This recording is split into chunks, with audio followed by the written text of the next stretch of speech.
So ito na nga, akala ko as financial advisor, pinakamasakit na sa'min is yung masinzone kami, pati kaya i-block kami nung kausap namin about insurance, about investment.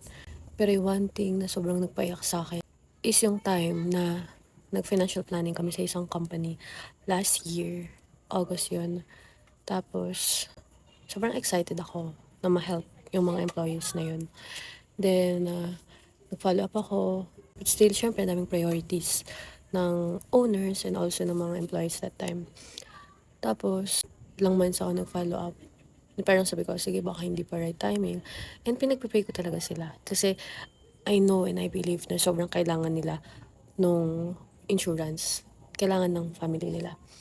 Then, ayun na nga, last December, yun, in-explain ulit namin sa kanila yung plan na pwede dun sa team, like for retirement, and then the life protection, and then the health coverage.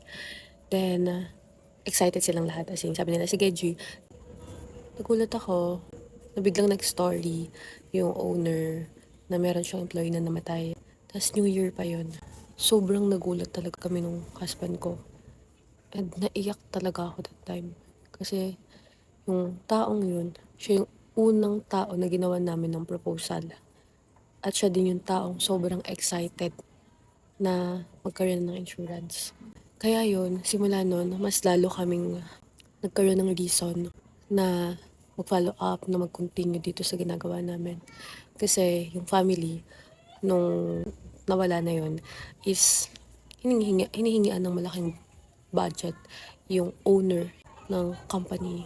'Di ba? Syempre, kung wala talagang pagkukuhanan, saan kukuha yung mga taong naiiwan, 'di ba? Syempre, dun sa work.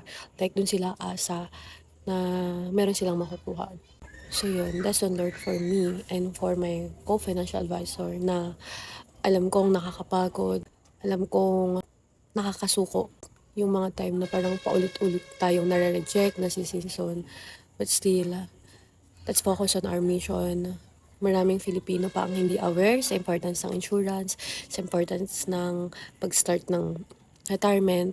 Keep going guys, whatever happen, keep going. Focus tayo dun sa mga taong wala pa. That's it.